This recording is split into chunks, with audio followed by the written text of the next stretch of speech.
Il existe 2 méthodes de veille. Donc vous trouverez donc la veille dite passive. Alors, ce qu'il faut bien comprendre à ce niveau-là, c'est que l'information est passive et non le veilleur. Donc l'information passive, ça veut dire que c'est la veille un petit peu classique de recherche que l'on fait tous, dès lors qu'on utilisera un moteur de recherche. Donc vous allez sur un moteur comme Google ou un autre, vous tapez vos mots-clés et Google vous ressort des sites répondant à votre requête. Dans ce cadre-là, nous sommes donc en veille dite passive.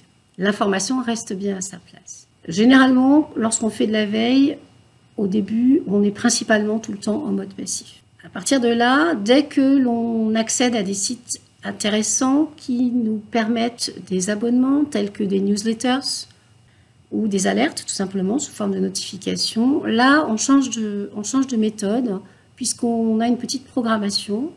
Et là, l'information, pour le coup, vient à nous. On passe en méthode push.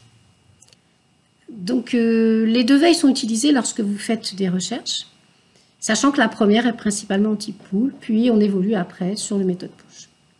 La première méthode dite passive est plus chronophage. Elle consiste à créer des requêtes manuelles sur moteur de recherche et base de données, et elle est souvent utilisée en veille irrégulière. La méthode active ou push, elle, est plus utilisée en mode régulière, puisque l'objectif est bien sûr d'économiser du temps, d'automatiser et d'avoir des abonnements, en termes donc d'alerte principalement. Les 2 méthodes peuvent s'utiliser ensemble suivant votre objectif de recherche.